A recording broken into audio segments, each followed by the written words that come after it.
तो इस उत्तर प्रदेश के मुकाबले में जैसे कि आप देख सकते हैं कि सिर्फ सपा और भाजपा में नहीं है माहौल, बहुजन समाज पार्टी भी अपना वर्चस्व बचाए और बढ़ाए और बनाए रखने में पूरी तरीके से कसर कर रही है। यहां पर सतीश चंद्र मिश्रा पहुंचे हैं रायबरेली में और उनकी चुनावी जनसभाएं यहां पर चल रही हैं। जैसा कि आप देख सकते हैं ये काफिला उतरा है। अब से थोड़ी देर में वो यहाँ पर जो लोग हैं उनको संबोधित करेंगे और इस संबोधन में वो क्या बोलेंगे और लोगों को ये संबोधन और ये बात पसंद आएगी, ये सबसे बड़ी बात होगी। जैसे कि आप देख सकते हैं मिश्रा जी उतर रहे हैं। मिश्रा जी नमस्कार, कैसे हैं आप? आपकी नमस्कार, कैसे हैं आप? आपकी जनसभा जो है उसको हम यहाँ कवर करने आए हैं और आपसे सवाल कुछ पूछने थे। और जो सबसे बड़ी बात यह है कि जैसे कि फंस जाएंगे आप, पहले पूछ लीजिए। हाँ, मेरा सवाल आपसे ये है कि जैसे कि आपने देखा है अभी तक जो चुनाव चल रहा है उसमें पूरी तरीके से जो बातचीत है वो सपा वर्सेस भाजपा हो रही है। क्या आपको लगता है, आपका असेसमेंट क्या है? देखिए, हमारा साफ कहना है कि सपा वर्सेस भाजपा सिर्फ मीडिया को दिख रहा है, जमीन पर कुछ और है। जमीन पे क्लियरली जो है बहुजन समाज पार्टी सबसे आगे चल रही है और ये जितनी भी पार्टियां हैं दोनों, ये बहुजन समाज पार्टी से ही चुनाव लड़ रही हैं। जमीन पर ये आप देखिए, जो दोनों अभी चुनाव हुए हैं 10 तारीख और 14 तारीख को, उसमें बहुजन समाज पार्टी नंबर 1 पे चल रही है। और आगे जो अभी 20 तारीख का है, जो कल है, हम अभी घूम करके आए हैं, कल हम 20 तारीख वाली मीटिंगें करके आए हैं।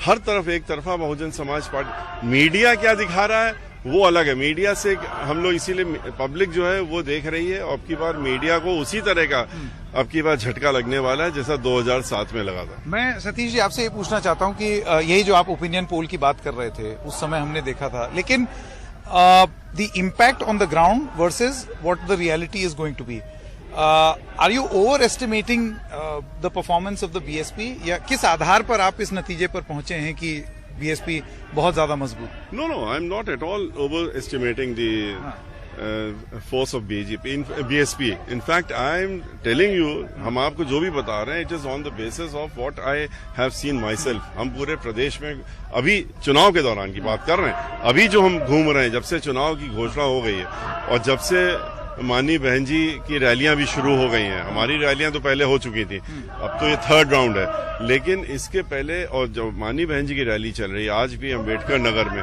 उनकी रैली थी, ऐतिहासिक भीड़ थी। अभी वहां न्यूज आ रही है कि इतनी भीड़ कभी किसी ने देखी नहीं अम्बेडकर नगर में जितनी आज देख रहे हैं। तो जो ये हम आपसे असेसमेंट कर रहे हैं, ये हम आपको बता रहे हैं, जो हमारी मीटिंगें हो रही हैं, बहन मायावती जी की मीटिंगें हो रही हैं, ग्राउंड लेवल में जिस तरह से लोगों को बहुजन समाज पार्टी के समर्थन में जोश उमड़ा हुआ है, और हर व्यक्ति, हर वर्ग का, ये नहीं कि खाली एक वर्ग का, चाहे वो ब्राह्मण समाज के लोग हों, चाहे वो दलित समाज के लोग हों, चाहे अल्पसंख्यक समाज के लोग हों, चाहे वो बैकवर्ड समाज के लोग हों, किसान हों, सभी, हर आदमी जो है इस समय बहन मायावती जी की सरकार चाहता है। उसके पीछे एक कारण भी है। कारण यही है कि वो लोग चाहते हैं कि जो डिवाइसिव पॉलिसी चली है और पॉलिटिक्स चली है, उससे वो छुट्टी पाना चाहते हैं। तो वो सपा को क्यों ना चूज करके बसपा को क्यों चूज करेंगे? क्योंकि देखिए, एक लॉ एंड ऑर्डर की बात की जा रही है।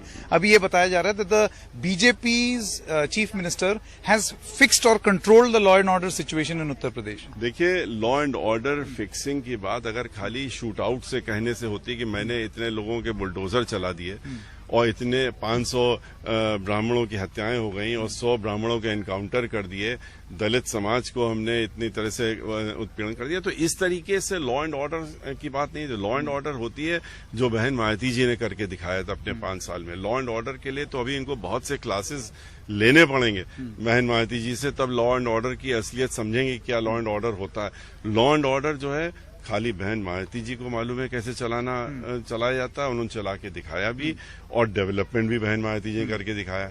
ना इन्होंने डेवलपमेंट किया, सिवाय खाली विज्ञापनों में इनका डेवलपमेंट दिखा है, उसके अलावा कहीं जमीन पे तो कोई डेवलपमेंट दिखा नहीं।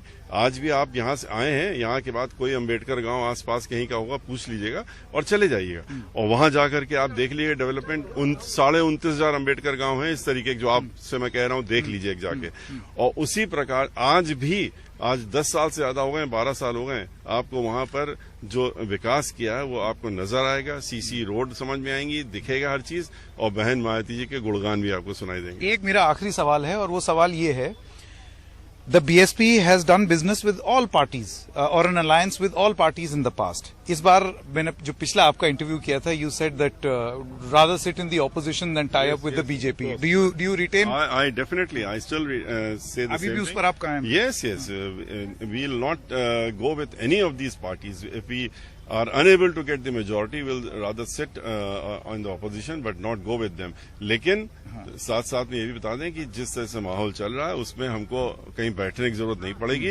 अब की बार much more seats than what came in 2007, हम लोग अब की उससे ज्यादा सीटें जीत करके और अपनी एब्सोल्यूट मेजॉरिटी But की you have recently tied up, आपका एक अलायंस हुआ सपा के साथ, you don't find a problem allying with the Congress also. तो आपको लगता है कि अगर ऐसी अपॉर्चुनिटी आती है, if a situation arises, you may explore the possibility, आप सोचेंगे उस बारे में? नो दैट्स क्योंकि ये बीएसपी कर चुकी है। नहीं कर चुकी होगी, तो कटु अनुभव से ही तो सीखते हैं। हम लोगों ने जितने ये अनुभव किए, उसका कटु अनुभव जो है उसको सीखने के बाद ये निश्चित रूप से निर्णय है, तय है कि हम लोग अब की बार किसी के साथ में गठबंधन में न पहले गए चुनाव के पहले, ना भी और ना इसके बाद जाएंगे। हम लोग सब एक साथ रहेंगे। आज देखिए सर्व समाज हमारे साथ जुड़ा है, आपने यहाँ पर भी देखा इतने विलेज में अंदर जा करके कि किस तरह से सर्व समाज जो है आज बहन मायावती जी को देखना चाहता है। और हमने जैसा कहा कि अब की बार हर वर्ग जुड़ा हुआ है हमारे साथ में। आज भी जितने लोग यहाँ आप देख रहे हैं, आप डॉक्टर पांडे जी हैं, ये यहाँ के मंत्री हैं, समाजवादी पार्टी से रहे हैं मंत्री, उनकी सगी भाभी हैं और हम लोगों के साथ में जुड़ी हुई है मनोज पांडे की। तो आज सारे लोग इसी तरीके से छोड़ करके अपने जहां इधर उधर फंसे हुए थे, समाजवादी पार्टी के साथ तो खासतौर से वो लोग इतना दुखी हैं कि उन्होंने देखा कि किस तरह का उनका गुंडा राज, माफिया राज, दंगे फसाद सब देखे, और उसी को उन्होंने रिपीट करने का काम किया भारतीय जनता पार्टी ने। और तभी आज ये लोग मानने पर तैयार हो गए कि ये दोनों एक ही हैं, एक ही सिक्के के दो पहलू हैं, और तैयारी भी साथ में करते हैं चुनाव की। अभी आपने देखा कि किस तरह से चुनाव शुरू हो रहा था, उसके पहले आरएसएस के चीफ भागवत साहब और श्री मुलायम सिंह यादव बैठ करके दिल्ली में योजना बना रहे थे चुनाव की। तो ये अंदर से भी मिले हैं और खुल के भी मिले हुए। BJP and SP are in an secret alliance.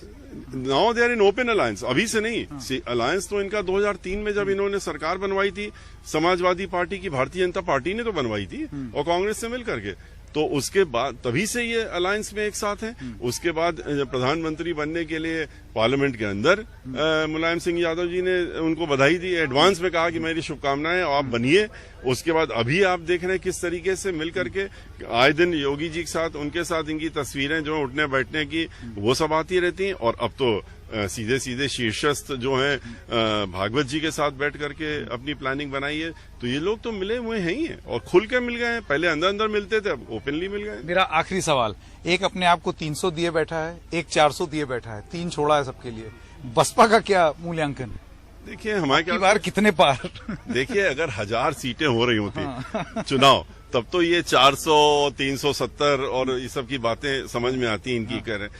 Bahujan Samaj party जो है, हम तो ये जानते हैं कि पूर्ण बहुमत की सरकार बनाएगी। हम लोग गिनतियां नहीं बना रहे, लेकिन ये गिनती जरूर बता सकते हैं कि 2007 में जितनी हम लोग सीटें लाए थे उससे कहीं अधिक सीटें ला करके और अब की बार हम पूर्ण बहुमत की सरकार अपने दम पे बनाने जा रहे हैं।